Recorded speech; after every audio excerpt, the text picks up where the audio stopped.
Hello student, welcome back to my Prayas class. आपका Prayas class में स्वागत है। आज जो है हम लोग पढ़ेंगे स्टूडेंट इडुटेरिया के द्वारा जो है बिहार दरोगा का टेस्ट सीरीज चलाया गया है, खाकी सीरीज 3.0। उसी का जो है हम लोग टेस्ट नंबर 11 पढ़ने वाले हैं। तो जो भी स्टूडेंट इस चैनल पे नए हैं, इस चैनल को जो है जरूर सब्सक्राइब कीजिएगा। और जिनका भी अभी बिहार दरोगा का एग्जाम है उनके लिए जो है ये टेस्ट का क्वेश्चन इंपॉर्टेंट है, तो इस वीडियो को जो है पूरा देखिएगा। इसमें जो है टोटल 100 क्वेश्चन है स्टूडेंट। तो आज का जो है हम लोग का फर्स्ट क्वेश्चन है, निम्नलिखित में से कितने भारतीय राज्यों की सीमा रेखा भू लैंडलॉक है और जिनकी अंतर्राष्ट्रीय सीमा नहीं है। तो कितने भारतीय राज्यों की सीमा जो है लैंडलॉक है और उनकी कोई अंतर्राष्ट्रीय सीमा नहीं है। तो 5 ऐसे राज्य हैं जिनका जो है सीमा रेखा है वो लैंडलॉक है और उनकी अंतर्राष्ट्रीय सीमा नहीं है। तो इसका आंसर हो जाएगा आपका option number C. Question number 2, निम्नलिखित में से कौन सही सुमेलित है। तो फर्स्ट में दिया हुआ है स्टूडेंट पनामा नहर। तो पनामा नहर दिया हुआ है अटलांटिक महासागर को प्रशांत महासागर से। तो पनामा नहर जो है अटलांटिक महासागर को प्रशांत महासागर से जोड़ती है, तो ये सही है। सेकेंड ऑप्शन है स्वेज नहर। स्वेज नहर जो है लाल सागर को भूमध्य सागर से जोड़ती है, तो ये भी सही है। थर्ड ऑप्शन है कील नहर। कील नहर जो है बाल्टिक सागर को उत्तरी सागर से जोड़ती है, तो ये भी सही है। इसमें जो है सही कूट का चयन कीजिए, इसमें जो सही है उसको चूज करना है। तो इसका आंसर हो जाएगा आपका ऑप्शन नंबर सी, 1, 2 और 3। नेक्स्ट क्वेश्चन है क्वेश्चन नंबर 3, निम्नलिखित में से कौन सा सही सुमेलित नहीं है। तो कौन सा जो है इसमें सही सुमेलित नहीं है। तो फर्स्ट ऑप्शन में दिया हुआ है नागरहोल राष्ट्रीय उद्यान। तो नागरहोल राष्ट्रीय उद्यान दिया हुआ है कर्नाटक। तो ये सही है स्टूडेंट कि नागरहोल जो है राष्ट्रीय उद्यान कहाँ है, तो कर्नाटक में है। सेकंड दिया हुआ है वायनाड वन जीव अभ्यारण्य। तो वायनाड वन जीव अभ्यारण्य दिया हुआ है तेलंगाना, तो ये गलत है। वायनाड जो है वन जीव अभ्यारण्य कहाँ है, तो ये केरल में है। नेक्स्ट दिया हुआ है सतमंगलम बाघ आरक्षित क्षेत्र। तो सतमंगलम बाघ आरक्षित क्षेत्र दिया हुआ है तमिलनाडु, तो ये सही है। फोर्थ में दिया हुआ है पापीकोंडा राष्ट्रीय उद्यान। तो पापीकोंडा राष्ट्रीय उद्यान कहाँ है, तो आंध्र प्रदेश में है, तो ये भी सही है। तो इसमें जो है पूछा था कौन सा सही सुमेलित नहीं है, तो इसका आंसर हो जाएगा आपका option number B. Question number 4, mahogany और रोजवुड किस प्रकार के वनों में पाए जाने वाला वृक्ष है। तो महोगनी और रोजवुड जो है उष्णकटिबंधीय सदाबहार वन में पाए जाने वाला वृक्ष है, तो इसका आंसर हो जाएगा आपका option number C. Next question है क्वेश्चन नंबर 5, भारत के लौह आवश्यक क्षेत्रों में कौन सा विकल्प सही है। तो भारत के लौह आवश्यक क्षेत्रों में जो है कौन सा विकल्प सही है। तो फर्स्ट ऑप्शन है आरी डोंगरी। आरी डोंगरी जो है दिया हुआ है कर्नाटक, तो ये गलत है। आरी डोंगरी जो है कर्नाटक में नहीं है। नेक्स्ट है नोआ मुंडी। नोआ मुंडी जो है उड़ीसा दिया हुआ है, तो ये भी गलत है। नेक्स्ट दिया हुआ है बैलाडीला। बैलाडीला कहाँ है, तो छत्तीसगढ़ में है, तो ये सही है। तो इसका आंसर हो जाएगा आपका option number C. Next question है क्वेश्चन नंबर 6, निम्न विकल्पों में से कौन सा जोड़ा सही नहीं है। तो कौन सा जोड़ा जो है इसमें सही नहीं है। तो एक तरफ दिया हुआ है ज्वालामुखी पर्वत का नाम और एक तरफ दिया हुआ है अवस्थिति, मतलब कहाँ स्थित है। तो फर्स्ट में दिया हुआ है विसुवियस। विसुवियस ज्वालामुखी पर्वत जो है फिलीपींस दिया हुआ है, तो नहीं, ये गलत है। विसुवियस जो है ज्वालामुखी पर्वत कहाँ है, तो ये इटली में है। नेक्स्ट है फूजियामा। तो फूजियामा जो है जापान दिया हुआ है, तो ये सही है। नेक्स्ट है कोटोपैक्सी। कोटोपैक्सी कहाँ है, तो ये इक्वाडोर में है, तो ये भी सही है। नेक्स्ट है कोलिमा। कोलिमा कहाँ है, तो मेक्सिको में है, तो ये भी सही है। तो इसका आंसर हो जाएगा आपका option number A. Question number 7, उष्णकटिबंधीय चक्रवात के बनने के संबंध में निम्न में से कौन सा कारक सही नहीं है। तो उष्णकटिबंधीय चक्रवात के बनने के संबंध में जो है निम्न में से कौन सा कारक सही नहीं है। तो फर्स्ट ऑप्शन है समुद्र का तापमान 27 डिग्री सेल्सियस से अधिक होना चाहिए। सेकंड ऑप्शन है उष्णकटिबंधीय चक्रवात निम्न अक्षांशों में भूमध्य रेखा के 5 डिग्री अक्षांश के भीतर जो है समुद्र में बनते हैं। थर्ड ऑप्शन दिया हुआ है समुद्र के ऊपर वायुमंडल में उच्च आर्द्रता अंश होना चाहिए। और फोर्थ ऑप्शन दिया हुआ है गति अथवा ऊंचाई के साथ दिशा में अत्यल्प परिवर्तन के साथ क्षीण वायु आवश्यक है। तो इसमें जो है कौन सा जो है कारक जो है सही नहीं है, तो इसका आंसर हो जाएगा आपका option number B. Next question है क्वेश्चन नंबर 8, जैव मंडल रिजर्व शब्द का प्रयोग सर्वप्रथम किसके द्वारा किया गया। तो जैव मंडल रिजर्व शब्द का प्रयोग जो है सर्वप्रथम किया गया है एडवर्ड सुएस के द्वारा। तो इसका आंसर हो जाएगा ऑप्शन नंबर ए। नेक्स्ट क्वेश्चन है क्वेश्चन नंबर 9, जनगणना 2011 के अनुसार जनसंख्या घनत्व के आधार पर बढ़ते हुए क्रम में राज्यों को व्यवस्थित करें। तो 2011 के जनगणना जनसंख्या घनत्व के आधार पर बढ़ते हुए क्रम में राज्य को जो है व्यवस्थित करना है। तो इसमें जो है हो जाएगा स्टूडेंट, पहले हो जाएगा अरुणाचल प्रदेश, उसके बाद हो जाएगा मिजोरम, उसके बाद सिक्किम और उसके बाद नागालैंड। तो इसका आंसर हो जाएगा आपका option number C. Question number 10, Himachal Pradesh में मणिकरण किसके लिए जाना जाता है। तो हिमाचल प्रदेश में मणिकरण जो है भूतापीय ऊर्जा के लिए जाना जाता है। तो इसका आंसर हो जाएगा आपका option number B. Question number 11, शिशु मृत्यु दर क्या है। तो शिशु मृत्यु दर क्या है, तो हर 1000 जीवित जन्मों में से अपने पहले जन्मदिन से पहले मरने वाले बच्चों की संख्या का अनुपात। तो इसका आंसर होगा आपका option number B. Next question है क्वेश्चन नंबर 12, विश्व का सबसे शुष्क रेगिस्तान है। तो विश्व का जो है सबसे शुष्क रेगिस्तान कौन है, तो आटाकामा है। तो इसका आंसर होगा option number D. Next question है क्वेश्चन नंबर 13, निम्नलिखित में से कौन सा राष्ट्रीय उद्यान वन जीव अभयारण्य बिहार में है। तो कौन सा राष्ट्रीय उद्यान या वन जीव अभयारण्य जो है बिहार में है। तो फर्स्ट ऑप्शन में है वाल्मीकि राष्ट्रीय उद्यान। तो वाल्मीकि राष्ट्रीय उद्यान जो है कहाँ है, तो बिहार के जो है पश्चिमी चंपारण जिला में है। नेक्स्ट है दुधवा राष्ट्रीय उद्यान, तो ये जो है बिहार में नहीं है। नेक्स्ट है गजनेर वन जीव अभयारण्य, ये भी बिहार में नहीं है। नेक्स्ट ऑप्शन है भीम बांध वन जीव अभयारण्य। तो भीम बांध जो है वन जीव अभयारण्य कहाँ है, तो ये जो है बिहार के मुंगेर जिला में है। तो इसका आंसर हो जाएगा आपका ऑप्शन नंबर डी। इसमें से जो है वाल्मीकि राष्ट्रीय उद्यान और भीम बांध वन जीव अभयारण्य जो है बिहार में है। क्वेश्चन नंबर 14, बिहार के निम्नलिखित जिलों का आरोही दशकीय जनसंख्या वृद्धि 2001 से 11 के अनुसार सही क्रम चुनिए। तो इसका आंसर हो जाएगा आपका option number B. Question number 15, 1857 के विद्रोह के दौरान बहादुर शाह ने किसे शाह ए आलम बहादुर का खिताब दिया था। तो 1857 के विद्रोह के दौरान बहादुर शाह ने जो है शाह ए आलम बहादुर का खिताब जो है दिया था बख्त खां को। तो इसका आंसर हो जाएगा option number C. Question number 16, Mahatma Gandhi की पुस्तक हिंद स्वराज किस वर्ष लिखी गई। तो महात्मा गांधी की पुस्तक हिंद स्वराज जो है लिखा गया है 1909 ईस्वी में। तो इसका आंसर होगा option number A. Question number 17, Mahatma Gandhi द्वारा 1940 में प्रारंभ किए गए व्यक्तिगत सत्याग्रह के तीसरे सत्याग्रही कौन थे। तो व्यक्तिगत सत्याग्रह के तीसरे सत्याग्रही थे ब्रह्मदत्त। तो इसका आंसर हो जाएगा ऑप्शन नंबर ए। और पहले सत्याग्रही कौन थे, तो पहले सत्याग्रही थे विनोबा भावे, दूसरे सत्याग्रही थे जवाहरलाल नेहरू और तीसरा सत्याग्रही थे ब्रह्मदत्त। क्वेश्चन नंबर 18, सविनय अवज्ञा आंदोलन को वापस लेते हुए गांधी जी ने इरविन के साथ कब समझौते पर हस्ताक्षर किया। तो ये जो है हस्ताक्षर किए थे 5 मार्च 1931 को। तो इसका आंसर हो जाएगा ऑप्शन नंबर बी।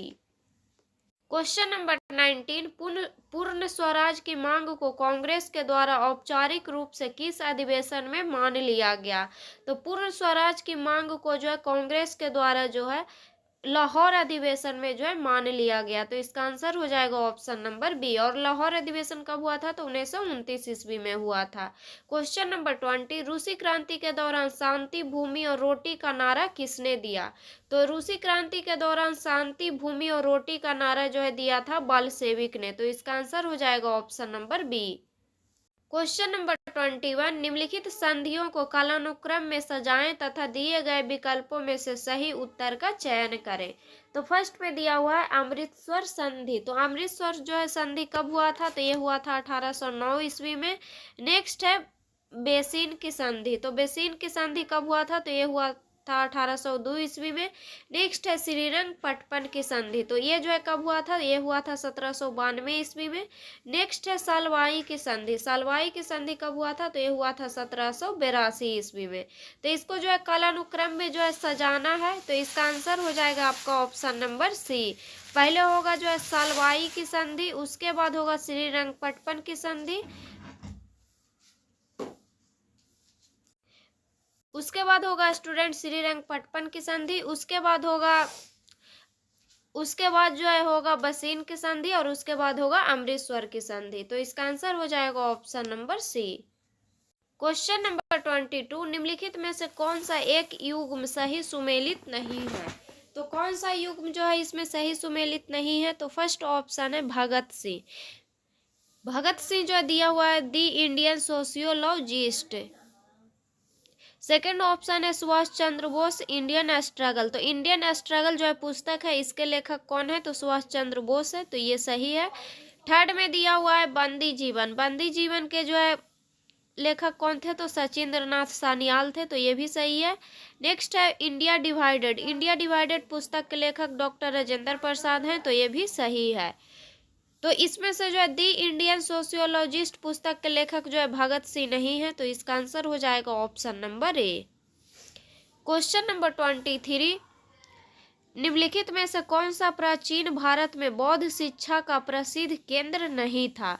तो भारत में जो है बौद्ध शिक्षा का प्रसिद्ध केंद्र जो है कौन नहीं था, तो फर्स्ट ऑप्शन है नागपुर, सेकंड ऑप्शन है बल्लभी, थर्ड ऑप्शन है विक्रमशिला, और फोर्थ ऑप्शन है नालंदा। तो इसमें जो है नागपुर जो है बौद्ध शिक्षा का जो है केंद्र नहीं था, तो इसका आंसर हो जाएगा option number A. Question number 24, Ashok के स्तंभों पर कौन सी लिपि लिखी गई है। तो अशोक के स्तंभों पर जो है ब्राह्मणी लिपि लिखी गई है, तो इसका आंसर होगा option number A. Question number 25, प्रथम बौद्ध संगति के अध्यक्ष कौन थे। तो प्रथम बौद्ध संगति के अध्यक्ष थे महाकाश्यप, तो इसका आंसर हो जाएगा ऑप्शन नंबर बी। और प्रथम जो है बौद्ध संगति कहाँ हुआ था, तो ये राजगृह में हुआ था। क्वेश्चन नंबर 26, अष्टप्रधान का गठन किसने किया था। तो अष्टप्रधान का जो गठन किए थे शिवाजी, तो इसका आंसर हो जाएगा option number D. Next question है स्टूडेंट क्वेश्चन नंबर 27, मगध महाजनपद के बारे में असत कथन का चयन करें। तो मगध महाजनपद के बारे में जो है कथन दिया हुआ है, इसमें जो गलत है उसको चूज करना है। तो फर्स्ट में दिया हुआ है मगध का विस्तार मुख्यतः पटना से गया क्षेत्र में था, तो ये सही है। सेकेंड ऑप्शन है मगध महाजनपद का वर्णन सर्वप्रथम ऋग्वेद में मिलता है, तो नहीं, ये जो है गलत है। थर्ड ऑप्शन है मगध की प्रारंभिक राजधानी गिरिब्रज थी, तो ये भी सही है। फोर्थ ऑप्शन है मगध की स्थापना बृहद्रथ ने की थी, तो ये भी सही है। तो इसका आंसर हो जाएगा आपका option number B. Next question है स्टूडेंट क्वेश्चन नंबर 28, निम्नलिखित अभिलेखों में से किसमें सती प्रथा का प्राचीनतम उल्लेख मिलता है। तो कौन से अभिलेख में से जो है सती प्रथा का प्राचीनतम अभिलेख मिलता है। तो भानुगुप्त का एरन स्तंभ अभिलेख से जो है प्राचीन सती प्रथा का जो है उल्लेख मिलता है, तो इसका आंसर हो जाएगा option number C. Question number 29, किस आईआईटी द्वारा मिट्टी में मौजूद विषैले प्रदूषकों को खत्म करने के लिए बैक्टीरिया घोषित किया गया है। तो ये जो है किया गया है आईआईटी बॉम्बे के द्वारा, तो इसका आंसर हो जाएगा option number B. Next question है स्टूडेंट क्वेश्चन नंबर 30, भुवनेश्वर में आयोजित 18वें प्रवासी भारतीय दिवस का थीम क्या था। तो इसका जो है थीम था विकसित भारत में प्रवासी भारतीयों का योगदान, तो इसका आंसर हो जाएगा ऑप्शन नंबर ए। नेक्स्ट क्वेश्चन है स्टूडेंट क्वेश्चन नंबर 31, सूचीबद्ध को सूची 2 से सुमेलित कीजिए। तो सूचीबद्ध में दिया हुआ है भागीदार देश, और सूची 2 में दिया हुआ है सैन्य अभ्यास, और इसको जो है मिलान करना है। तो फर्स्ट में दिया हुआ है म्यांमार और भारत। तो म्यांमार और भारत के बीच जो है कौन सा सैन्य अभ्यास होता है। तो इसके बीच जो है इम्बैक्स होता है। कौन होता है, इम्बैक्स होता है। सेकेंड दिया हुआ है स्टूडेंट श्रीलंका और भारत। श्रीलंका और भारत के बीच जो है कौन सा सैन्य अभ्यास होता है। तो ये होता है मित्र शक्ति। नेक्स्ट है नेपाल और भारत। नेपाल और भारत के बीच कौन सा जो है सैन्य अभ्यास होता है, तो ये होता है सूर्य किरण। नेक्स्ट है बांग्लादेश और भारत। बांग्लादेश और भारत के बीच कौन सा सैन्य अभ्यास होता है, तो ये होता है संप्रीति। तो इसका आंसर हो जाएगा ऑप्शन नंबर बी। फर्स्ट का हो गया 2, सेकेंड का 1, थर्ड का 4 और फोर्थ का 3। नेक्स्ट क्वेश्चन है क्वेश्चन नंबर 32। आईसीसी अंडर-19 महिला T20 विश्व कप 2025 का आयोजन किस देश में किया गया, तो इसका जो है आयोजन किया गया है मलेशिया में। तो इसका आंसर हो जाएगा option number D. Next question है स्टूडेंट क्वेश्चन नंबर 33। सी बॉक्स पोर्टल के संदर्भ में कौन सा कथन गलत है, तो सी बॉक्स पोर्टल के संदर्भ में जो है कथन दिया हुआ है और इसमें जो है गलत है उसको चूज करना है। तो फर्स्ट कथन दिया हुआ है, इसमें अधिनियम के तहत जांच के लिए 100 दिन का समय निर्धारित है। तो नहीं, ये गलत है। तो इसका आंसर हो जाएगा आपका ऑप्शन नंबर ए। नेक्स्ट क्वेश्चन है क्वेश्चन नंबर 34। 25वें फीफा विश्व कप 2034 की मेजबानी किस देश को सौंपी गई है, तो 25वें फीफा विश्व कप 2034 की मेजबानी जो है सौंपा गया है सऊदी अरब को। तो इसका आंसर हो जाएगा option number D. Next question है क्वेश्चन नंबर 35। हाल ही में जारी वैश्विक जलवायु परिवर्तन प्रदर्शन सूचकांक 2025 में भारत का कौन सा स्थान है, तो भारत का स्थान है 10वां। तो इसका आंसर होगा option number B. Question number 36। Times Higher Education की 2026 की वर्ल्ड यूनिवर्सिटी रैंकिंग में शीर्ष 200 विश्वविद्यालय में भारत के कितने विश्वविद्यालय शामिल हैं, तो इसका आंसर होगा ऑप्शन नंबर ए 0। तो भारत का जो है एक भी विश्वविद्यालय जो है इसमें शामिल नहीं है। Question number 37। हाल ही में यूके ने चागोस द्वीप समूह की संप्रभुता किस देश को हस्तांतरित करने के लिए एक ऐतिहासिक समझौते की घोषणा की, तो यूके ने जो है चागोस द्वीप समूह की संप्रभुता जो है सौंपने के लिए जो है मॉरिशियस को जो है हस्तांतरित करने के लिए ऐतिहासिक समझौते की घोषणा की है। तो इसका आंसर होगा ऑप्शन नंबर सी।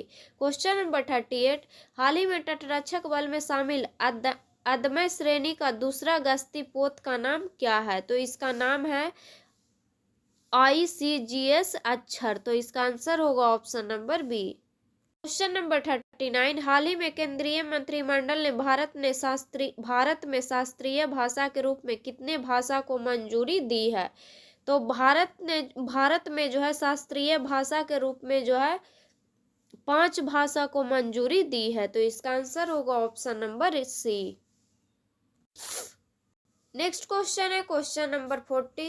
बजट 2025-26 में बीमा क्षेत्र में प्रत्यक्ष विदेश निवेश की सीमा बढ़ाकर कितना प्रतिशत करने की घोषणा की गई है, तो इसमें जो है 100% करने की घोषणा की गई है। तो इसका आंसर होगा option number D. Question number 41। Business tycoon Ratan Tata के संदर्भ में निम्नलिखित में से कौन सा कथन सही है, तो फर्स्ट ऑप्शन है इसमें 2008 में पद्म विभूषण से सम्मानित किया गया था। सेकंड ऑप्शन है 2019 में भारत रत्न से सम्मानित किया गया था। थर्ड ऑप्शन है 2014 में Knight Grand Cross of the Order of the British Empire से सम्मानित किया गया था। तो इसमें जो है कौन सा कथन जो है सही है, तो 2008 में जो है पद्म विभूषण से सम्मानित किया गया था इनको, ये सही है। सेकेंड ऑप्शन है 2019 में भारत रत्न से सम्मानित किया गया था, तो नहीं, ये गलत है। रतन टाटा को जो है अभी तक जो है भारत रत्न से सम्मानित नहीं किया गया है। और थर्ड ऑप्शन है 2014 में Knight Grand Cross of the Order the British Empire से सम्मानित किया गया था, तो ये सही है। तो इसका आंसर हो जाएगा ऑप्शन नंबर सी। 1 और 3 जो है इसमें सही है। Question number 42। जनवरी 2025 में भारत सरकार ने सकल घरेलू उत्पाद की गणना के लिए कौन सा आधार वर्ष अपनाने की घोषणा की है, तो कौन सा जो है आधार वर्ष जो है अपनाने की घोषणा की है, तो 2022-23। तो इसका आंसर होगा option number C. Question number 43। हाल ही में शिगेरू इशिबा के त्याग पत्र के बाद जापान की पहली महिला प्रधानमंत्री के रूप में किसने शपथ लिया है, तो जापान की पहली महिला प्रधानमंत्री के रूप में जो है शपथ लिया है सनाए तकाइची को। तो इसका आंसर होगा option number C. Next question है क्वेश्चन नंबर 44। लोकसभा अध्यक्ष ओम बिरला ने संसद में कितनी नई भाषाओं में अनुवाद सेवाओं के विस्तार की घोषणा फरवरी 2025 में की है? तो इसमें जो है 6 नई भाषाओं में जो है अनुवाद सेवाओं के विस्तार की घोषणा जो है 2025 में किया गया है। तो इसका आंसर होगा option number C. Question number 45। वर्ष 2025 में चिकित्सा का नोबेल पुरस्कार निम्नलिखित में से किसे नहीं दिया गया है? तो चिकित्सा का नोबेल पुरस्कार जो है किसे नहीं दिया गया है वर्ष 2025 में? तो फर्स्ट ऑप्शन है मैरी ई ब्रूंको, तो इनको जो है दिया गया है। सेकंड ऑप्शन है फ्रेड राम सिडेल, इनको भी जो है दिया गया है। थर्ड ऑप्शन है एस कीतागावा, इनको जो है नहीं दिया गया है। और फोर्थ ऑप्शन है सिमोन साकागुची, तो इनको भी जो है दिया गया है। तो इसका आंसर होगा option number C. Next question है question number 46। Finding My Way नामक पुस्तक के लेखक कौन है?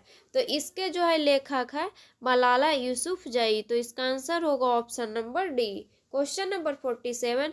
भारतीय शासन अधिनियम 1919 के अंतर्गत केंद्रीय विधानमंडल की संरचना में किस प्रकार का परिवर्तन किया गया है? तो इसमें जो है परिवर्तन किया गया है द्विसदनात्मक विधानमंडल का सृजन, तो इसका आंसर हो जाएगा option number B. Next question है क्वेश्चन नंबर 48। भारतीय संविधान की कौन सी विशेषता अद्वितीय है? तो कौन सी विशेषता जो है इसकी अद्वितीय है? तो फर्स्ट ऑप्शन है भारतीय जनता द्वारा निर्मित है। सेकंड ऑप्शन है विभिन्न संविधानों का प्रभाव है। थर्ड ऑप्शन है नम्यता और अनियमितता का मिश्रण है। और फोर्थ ऑप्शन है संप्रभुता। तो दिए गए कूट की सहायता से सही उत्तर चुनिए, तो इसका आंसर हो जाएगा ऑप्शन नंबर डी 1, 2, 3 और 4। नेक्स्ट क्वेश्चन है क्वेश्चन नंबर 49। मौलिक अधिकारों के दो वर्ग है। कुछ अधिकार केवल भारतीय नागरिकों को प्राप्त है जबकि कुछ अधिकार भारतीय तथा विदेशी नागरिक दोनों को प्राप्त है। निम्न में से कौन सा अधिकार मात्र भारतीय नागरिकों को प्राप्त है? तो इसमें जो है कौन सा अधिकार जो है सिर्फ भारतीय नागरिकों को प्राप्त है? तो आर्टिकल 15 जो है केवल भारतीयों को प्राप्त है, तो इसका आंसर हो जाएगा option number B. Next question है क्वेश्चन नंबर 50। निम्नलिखित में से कौन सा भारतीय संविधान में मौलिक कर्तव्य है? तो कौन सा जो है भारतीय संविधान में मौलिक कर्तव्य है? तो फर्स्ट ऑप्शन है छुआछूत की परंपरा को समाप्त करना। सेकंड ऑप्शन है न्यायपालिका से कार्यपालिका का पृथक्करण। थर्ड ऑप्शन है कमजोर वर्गों के शैक्षिक तथा आर्थिक हितों को बढ़ावा देना। और फोर्थ ऑप्शन है हमारी मिली जुली संस्कृति की समृद्ध विरासत को संरक्षित करना। तो हमारी मिली जुली संस्कृति की समृद्ध विरासत को संरक्षित करना ये जो है भारतीय संविधान में मौलिक कर्तव्य है, तो इसका आंसर हो जाएगा option number D. Question number 51। सूची 1 को सूची 2 से सुमेलित कीजिए। तो फर्स्ट में दिया हुआ है प्रविलंबन। तो प्रविलंबन जो है क्या होता है? तो ये होता है विधि द्वारा निर्धारित दंड को अस्थायी रूप से टालना। नेक्स्ट में दिया हुआ है लघुकरण। तो लघुकरण जो है क्या होता है? तो लघुकरण जो है होता है दंड के स्वरूप में परिवर्तन कर उसे घटाना। नेक्स्ट है विराम। विराम क्या होता है? तो दंड के क्रियान्वयन को भविष्य के लिए विलंबित करना। नेक्स्ट है परिहार। परिहार क्या होता है? तो दंड के स्वरूप में परिवर्तन किए बिना उसकी मात्रा में परिवर्तन करना। तो इसका आंसर हो जाएगा आपका ऑप्शन नंबर बी। फर्स्ट का हो गया फर्स्ट, सेकंड का 2, थर्ड का 3 और फोर्थ का 4। नेक्स्ट क्वेश्चन है क्वेश्चन नंबर 52। निम्नलिखित में से कौन सा कथन कैबिनेट सचिवालय के कार्यों के संबंध में सही है? तो कौन सा कथन जो है कैबिनेट सचिवालय के कार्यों के संबंध में सही है? तो फर्स्ट ऑप्शन है यह सचिवों को अस्थायी या तदर्थ समितियों के माध्यम से सरकार को निर्णय लेने में सहायता करता है। सेकंड ऑप्शन है वह निर्णयों के अभिलेख तैयार करता है। थर्ड ऑप्शन है निर्णयों के कार्यान्वयन को निगरानी करता है। तो ये जो सभी स्टूडेंट ये सचिवालय के कार्य के संबंध से है, तो इसका आंसर हो जाएगा ऑप्शन नंबर डी उपयुक्त सभी। Question number 53। बिहार विधान परिषद की पहली बैठक का आयोजन कब किया गया था? तो इसका जो है आयोजन किया गया था 20 जनवरी 1913 को। Question number 54। निम्नलिखित में से कौन सी संसदीय कार्यवाही का साधन भारत की देन है? तो कौन सी जो है संसदीय कार्यवाही का साधन जो है भारत की देन है? तो ध्यानाकर्षण प्रस्ताव। तो इसका आंसर हो जाएगा option number D. Next question है स्टूडेंट, क्वेश्चन नंबर 55। राज्यपाल द्वारा जारी किए जाने वाले अध्यादेश के संबंध में निम्नलिखित में से कौन सा कथन सही नहीं है? तो राज्यपाल द्वारा जारी किए जाने वाले अध्यादेश के संबंध में कथन दिया हुआ है और इसमें जो गलत है उसको चूज करना है। तो फर्स्ट जो है कथन दिया हुआ है, यह तभी जारी किया जा सकता है जब विधानमंडल का सत्र न चल रहा हो। सेकंड ऑप्शन है, अध्यादेश विधानमंडल का अधिवेशन शुरू होने के केवल 6 सप्ताह बाद लागू रह सकते हैं। थर्ड ऑप्शन दिया हुआ है, 6 सप्ताह की अवधि से पूर्व भी अध्यादेश को समाप्त किया जा सकता है। तो ये सब जो है सही है। और फोर्थ ऑप्शन है, 12 सप्ताह की अवधि से पूर्व ऐसे अध्यादेश को समाप्त नहीं किया जा सकता है। तो नहीं, ये गलत है। तो इसका आंसर हो जाएगा option number D. Next question है क्वेश्चन नंबर 56। किसी राज्य के राज्यपाल द्वारा राष्ट्रपति के विचारार्थ आरक्षित किसी विधेयक के संदर्भ में निम्नलिखित में से कौन सा कथन सही है? तो फर्स्ट ऑप्शन दिया हुआ है, राष्ट्रपति उस पर अपनी स्वीकृति दे सकता है। सेकंड ऑप्शन है, राष्ट्रपति उसे अस्वीकार कर सकता है। थर्ड ऑप्शन है, राष्ट्रपति राज्यपाल को सिफारिशों सहित उसे विधानसभा को लौटाने का निर्देश दे सकता है। तो ये सभी जो है सही है। तो इसका आंसर हो जाएगा ऑप्शन नंबर डी, उपयुक्त सभी। नेक्स्ट क्वेश्चन है क्वेश्चन नंबर 57। यदि किसी तत्व की परमाणु संख्या 16 और द्रव्यमान संख्या 32 हो तो न्यूट्रॉन की संख्या कितनी होगी? तो न्यूट्रॉन को संख्या होगा 16। इसमें जो है 32 माइनस 16 हो जाएगा। नेक्स्ट क्वेश्चन है क्वेश्चन नंबर 58। कार्बनिक यौगिक किस प्रकार के होते हैं? तो कार्बनिक यौगिक जो है सहसंयोजी यौगिक होते हैं। तो इसका आंसर हो जाएगा option number D. Next question है क्वेश्चन नंबर 59। निम्नलिखित में से कौन सा कथन असत्य है? तो कौन सा कथन जो है इसमें गलत है? तो फर्स्ट ऑप्शन है, एक तत्व के सभी समस्थानिकों को एक ही समूह में रखा जाता है। तो ये सही है। सेकंड ऑप्शन है, एक ही समूह के सभी तत्वों की संयोजकता एक समान होती है। तो ये भी सही है। थर्ड ऑप्शन है, परमाणु का आकार ऊपर से नीचे की ओर बढ़ता है। तो ये भी सही है। और फोर्थ ऑप्शन है, परमाणु त्रिज्या आमतौर पर बाएं से दाएं बढ़ती है। तो नहीं, ये गलत है। परमाणु त्रिज्या जो है आमतौर पर दाएं से बाएं बढ़ती है। तो इसमें जो है ये गलत है। तो इसका आंसर हो जाएगा option number D. Next question है क्वेश्चन नंबर 60। टेफ्लॉन का बहुलक है। तो टेफ्लॉन का जो है कौन बहुलक है? तो इसका बहुलक है टेट्राफ्लोरोएथिलीन। तो इसका आंसर हो जाएगा option number A. Question number 61। निम्नलिखित में से कौन सा दुर्बल अम्ल है? तो कौन सा जो है इसमें दुर्बल अम्ल है? तो फर्स्ट ऑप्शन में दिया हुआ है HCl। तो यही। और सेकंड ऑप्शन है CH3COOH। ये जो है हाइड्रोक्लोरिक अम्ल है। सेकंड जो है दिया हुआ है ये जो है मिथाइल अम्ल है। थर्ड में दिया हुआ है H2SO4। ये जो है हाइड्रोजन सल्फेट है। और फोर्थ में दिया हुआ है H2CO3। ये जो है हाइड्रोजन कार्बोनेट है। तो इसमें जो है कौन दुर्बल अम्ल है? तो इसका आंसर हो जाएगा आपका ऑप्शन नंबर ए। नेक्स्ट क्वेश्चन है क्वेश्चन नंबर 62। LPG का पूर्ण रूप क्या है? LPG का जो है फुल फॉर्म क्या होता है? तो इसका जो फुल फॉर्म होता है लिक्विड पेट्रोलियम गैस। तो इसका आंसर हो जाएगा आपका option number B. Question number 63। निम्नलिखित में से कौन सा पादप कीटों को पकड़कर अपना आहार प्राप्त करता है? तो ये जो है कौन करता है? तो ये करता है घटपर्णी। तो इसका आंसर हो जाएगा option number C. Next question है क्वेश्चन नंबर 64। पाचन क्रिया के संदर्भ में निम्न कथन पर विचार करें। तो पाचन क्रिया के संदर्भ में जो है कथन दिया हुआ है। तो फर्स्ट कथन है, कार्बोहाइड्रेट सरल शर्करा जैसे कि ग्लूकोज में परिवर्तित हो जाता है। सेकंड ऑप्शन है, वसा बसीय अम्ल एवं ग्लिसरॉल में परिवर्तित हो जाता है। थर्ड ऑप्शन है, प्रोटीन अमीनो अम्ल में परिवर्तित हो जाता है। तो दिए गए कूट के माध्यम से सत्य कथन का चयन कीजिए। तो इसका आंसर हो जाएगा ऑप्शन नंबर डी। इसमें जो है सभी कथन जो है सही है। नेक्स्ट क्वेश्चन है क्वेश्चन नंबर 65। निम्नलिखित कथन पर विचार करें और असत्य कथन का चयन करें। तो इसमें जो कथन दिया हुआ है और इसमें जो गलत है उसको चूज करना है। तो फर्स्ट कथन दिया हुआ है पादप का जनन भाग पुष्प होता है, तो ये सही है। सेकंड ऑप्शन है नर और मादा युग्मक के युग्मन का प्रक्रम परागन कहलाता है, तो नहीं, ये गलत है। तो इसका आंसर हो जाएगा option number B. Next question है क्वेश्चन नंबर 66। संदेश स्थानांतरण का कार्य निम्नलिखित में से कौन सी कोशिका करती है। तो संदेश स्थानांतरण का कार्य जो है कौन सी कोशिका करती है। तो फर्स्ट ऑप्शन में दिया हुआ है गोलाकार रक्त कोशिका। सेकंड ऑप्शन है लंबी शाखान्वित तंत्रिका कोशिका। थर्ड ऑप्शन है तर्कु रूपी पेशी कोशिका। तो इसमें जो है संदेश स्थानांतरण का जो है कार्य करता है लंबी शाखान्वित तंत्रिका कोशिका, लॉन्ग ब्रांच्ड नर्व सेल्स। तो इसका आंसर हो जाएगा ऑप्शन नंबर बी, केवल 2।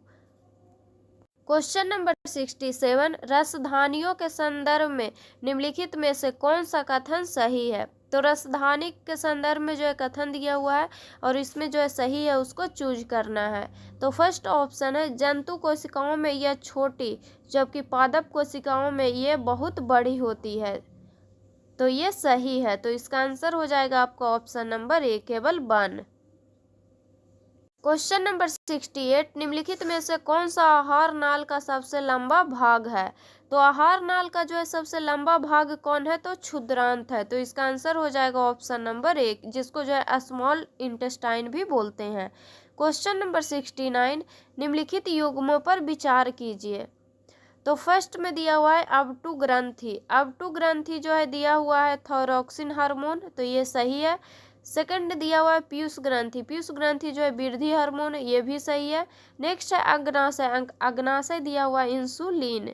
तो उपयुक्त युग्म में से कौन सा सही सुमेलित है। तो इसका आंसर हो जाएगा ऑप्शन नंबर डी। इसमें से जो है सभी जो है सही सुमेलित है। Question number 70। निम्नलिखित में से कौन सा वर्ग टेरिडोफाइटा से संबंधित नहीं है। तो कौन सा वर्ग जो है टेरिडोफाइटा से संबंधित नहीं है। तो फर्स्ट ऑप्शन है लीवर बर्ट। सेकंड ऑप्शन है इक्वेसेटम। थर्ड ऑप्शन है सेलाजिनेला और फोर्थ ऑप्शन है एजोला। तो टेरिडोफाइटा से जो है संबंधित जो है नहीं है, वो है लीवर बर्ट। तो इसका आंसर हो जाएगा ऑप्शन नंबर ए। नेक्स्ट क्वेश्चन है क्वेश्चन नंबर 71। आवेग का एसआई मात्रक है। तो आवेग का एसआई मात्रक क्या होता है, न्यूटन सेकेंड होता है। तो इसका आंसर हो जाएगा option number C. Question number 72। एक गतिशील बस में अचानक ब्रेक लगाने से सवारी आगे की ओर झुक जाती है, यह किस नियम का पालन करता है। तो यह जो है न्यूटन के गति का प्रथम नियम का पालन करता है। तो इसका आंसर हो जाएगा option number A. Question number 73। पृथ्वी व सूर्य के बीच की दूरी यदि वर्तमान दूरी की अपेक्षा 2 गुनी हो जाए तो पृथ्वी पर सूर्य द्वारा गुरुत्वाकर्षण बल। तो पृथ्वी पर जो है सूर्य द्वारा गुरुत्वाकर्षण बल क्या होगा, पहले की अपेक्षा 1/4 होगा। तो इसका आंसर हो जाएगा ऑप्शन नंबर डी। क्वेश्चन है क्वेश्चन नंबर 74। इसका जो है आंसर हो जाएगा ऑप्शन नंबर बी। इस नेक्स्ट क्वेश्चन है स्टूडेंट क्वेश्चन नंबर 75। बल्ब के फिलामेंट को प्राप्त करने के लिए अत्यंत पतला और लंबा बनाया जाता है। तो बल्ब के फिलामेंट को जो है प्राप्त करने के लिए अत्यंत लंबा और पतला जो है किसको बनाया जाता है, तो ये बनाया जाता है उच्च प्रतिरोध। बल्ब के फिलामेंट को जो है उच्च प्रतिरोध को प्राप्त करने के लिए जो है अत्यंत पतला और लंबा बनाया जाता है। तो इसका आंसर हो जाएगा option number A. Question number 76। आँख की पुतली। तो आँख की पुतली जो है क्या होता है, प्रकाश की मात्रा के अनुसार स्वतः समायोजित हो जाता है। तो इसका आंसर हो जाएगा option number C. Question number 77। Bharat के सकल घरेलू उत्पाद में नीचे दिए गए भिन्न क्षेत्रों के योगदान का कौन सा एक सही क्रम है। तो इसका आंसर हो जाएगा option number B. Question number 78। Bharat में राष्ट्रीय आय के आकलन में प्रमुख योगदान रहा है। तो भारत में राष्ट्रीय आय के आकलन में प्रमुख योगदान जो है किसका रहा है। तो फर्स्ट ऑप्शन है विलियम डिग्बी। सेकंड ऑप्शन है दादा भाई नौरोजी। थर्ड ऑप्शन है RC देसाई और फोर्थ ऑप्शन है डॉक्टर BKRB राव। तो भारत में जो है राष्ट्रीय आय के आकलन में जो प्रमुख योगदान रहा है वो रहा है विलियम डिग्बी का, दादा भाई नौरोजी का, आरसी देसाई का और डॉक्टर BKRB राव का। तो इसका आंसर हो जाएगा option number D. Question number 79, अर्थव्यवस्था में समग्र मांग में कमी के कारण उत्पन्न बेरोजगारी को कहते हैं। तो उत्पन्न बेरोजगारी को जो है चक्रीय बेरोजगारी कहते हैं। तो इसका आंसर हो जाएगा ऑप्शन नंबर ए। नेक्स्ट क्वेश्चन है क्वेश्चन नंबर 80, बहुविध फसल प्रणाली निम्नलिखित में से किससे संबंधित है। तो ये जो है संबंधित है एक वर्ष में किसी भूमि पर एक से अधिक फसल का उत्पादन करने से। तो इसका आंसर हो जाएगा option number C. Next question है क्वेश्चन नंबर 81, निम्नलिखित में से कौन सा कार्य वित्तीय संस्थानों को बैंकों से अलग करता है। तो कौन सा कार्य जो है वित्तीय संस्थानों को बैंकों से अलग करता है। तो ये करता है चेक आहरणीय जमाएं स्वीकार नहीं करना। तो इसका आंसर हो जाएगा option number C. Next question है क्वेश्चन नंबर 82, निम्न कथन पर विचार कीजिए। तो फर्स्ट कथन दिया हुआ है यूरोपीय यूनियन ने वर्ष 1999 में नई मुद्रा यूरो प्रारंभ की थी। सेकंड ऑप्शन दिया हुआ है यूरोपीय केंद्रीय बैंक के प्रबंधन में वर्ष 2000 से वास्तविक नोट और सिक्के चलाए गए। उपयुक्त में से जो है कौन सा कथन सही नहीं है। तो कौन सा कथन जो है इसमें सही नहीं है। तो यूरोपीय यूनियन ने वर्ष 1999 में नई मुद्रा यूरो प्रारंभ की थी। तो ये सही है। सेकंड ऑप्शन है यूरोपीय केंद्रीय बैंक के प्रबंधन में वर्ष 2000 से वास्तविक नोट और सिक्के चलाए गए। तो नहीं, ये गलत है। तो इसका आंसर हो जाएगा आपका ऑप्शन नंबर बी। इसमें जो केवल 2 जो है गलत है। क्वेश्चन नंबर 83, निम्नलिखित में से कौन सा नृत्य यूनेस्को की अमूर्त सांस्कृतिक विरासत सूची में शामिल नहीं है। तो इसमें जो है कौन शामिल नहीं है। तो थेयम जो है शामिल नहीं है। तो इसका आंसर होगा option number D. Question number 84, Bharat के किस राज्य में विश्व की सबसे लंबी डबल लेन टनल उद्घाटन प्रधानमंत्री द्वारा किया गया। तो ये किया गया है अरुणाचल प्रदेश में।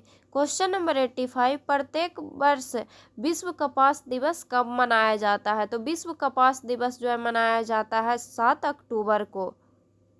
क्वेश्चन नंबर 86, मार्च 2025 में भारत ने ऑपरेशन ब्रह्मा निम्नलिखित में से किस देश को मानवीय सहायता प्रदान करने के लिए शुरू किया गया था। तो ये जो है शुरू किया गया था म्यांमार को सहायता प्रदान करने के लिए। तो इसका आंसर हो जाएगा option number D. Question number 87, UNESCO द्वारा निम्नलिखित में से किस क्षेत्र में योगदान के लिए कलिंग पुरस्कार दिया जाता है। तो कलिंग पुरस्कार जो है दिया जाता है विज्ञान के क्षेत्र में। तो इसका आंसर होगा option number D. Next question है क्वेश्चन नंबर 88, 23 सितंबर 2025 को नई दिल्ली में 71वें राष्ट्रीय फिल्म पुरस्कार वितरण समारोह में किस अभिनेता या अभिनेत्री को वर्ष 2023 के लिए दादा साहेब फाल्के पुरस्कार से सम्मानित किया गया है। तो ये जो है सम्मानित किया गया है मोहन लाल को। क्वेश्चन नंबर 89, संयुक्त राष्ट्र सुरक्षा परिषद के 5 अस्थायी सदस्य निम्न है। तो संयुक्त राष्ट्र सुरक्षा परिषद के 5 अस्थायी सदस्य जो है कौन कौन है। तो फ्रांस है, चीन है, ब्रिटेन है, USA है और रूस है। तो इसका आंसर हो जाएगा option number D. Next question है क्वेश्चन नंबर 90, सूची 1 को सूची 2 से सुमेलित कीजिए। तो फर्स्ट में दिया हुआ है मॉन्ट्रियल प्रोटोकॉल। तो मॉन्ट्रियल प्रोटोकॉल जो है कब हुआ था। तो ये हुआ था 1987 ईस्वी में। नेक्स्ट है रियो शिखर सम्मेलन। रियो शिखर सम्मेलन कब हुआ था। तो ये हुआ था 1992 ईस्वी में। नेक्स्ट है क्योटो शिखर वार्ता। तो ये हुआ था 1997 ईस्वी में। नेक्स्ट है स्टॉकहोम सम्मेलन। ये हुआ था 1972 ईस्वी में। तो इसका आंसर हो जाएगा ऑप्शन नंबर सी। फर्स्ट का हो गया 2, सेकंड का 4, थर्ड का 3 और फोर्थ का 1। क्वेश्चन नंबर 91, कौन सा शब्द हमेशा बहुवचन के रूप में प्रयोग किया जाता है। तो ये जो है हिंदी का क्वेश्चन है स्टूडेंट। तो प्राण शब्द को जो है हमेशा बहुवचन के रूप में प्रयोग किया जाता है। तो इसका आंसर हो जाएगा option number C. Question number 92, निम्नलिखित में से कौन सा शब्द तत्सम का उदाहरण है। तो तत्सम का उदाहरण जो है कौन है। तो मत्स्य है। तो इसका आंसर हो जाएगा option number A. Question number 93, ये जो है इंग्लिश का क्वेश्चन है। तो a person who helps another in a crime. तो a person who helps another in a crime. तो इसको जो है क्या कहते हैं। तो इसको कहते हैं एकॉम्प्लिस। तो इसका आंसर हो जाएगा option number A. Question number 94, an artistic work E specially one on a large scale. तो इसको क्या कहते हैं? तो इसको कहते हैं ऑप्स। तो इसका आंसर हो जाएगा option number B. Question number 95, 95 जो है मैथ का क्वेश्चन है, तो इसका आंसर हो जाएगा option number C. Question number 96, 96 का आंसर हो जाएगा आपका option number B. Question number 97, 97 का आंसर हो जाएगा option number B. Question number 98, 98 का आंसर हो जाएगा option number D. Question number 99, 99 का आंसर होगा आपका option number B. Question number 100, 100 का आंसर हो जाएगा ऑप्शन नंबर ए। तो इस टेस्ट में जो है 100 क्वेश्चन था स्टूडेंट, तो इसको जो है हम लोग पढ़ चुके हैं। अगर वीडियो अच्छा लगे तो वीडियो को लाइक कीजिएगा और चैनल को सब्सक्राइब कीजिएगा, और जो भी स्टूडेंट इस चैनल पे नए हैं इस चैनल को जो है जरूर सब्सक्राइब कीजिएगा। और जिनका भी अभी बिहार दरोगा का एग्जाम है 18 और 21 जनवरी को, उनके लिए जो है ये क्वेश्चन इम्पोर्टेंट है, तो इसको जितना हो सके उतना आप रिवीजन कीजिएगा।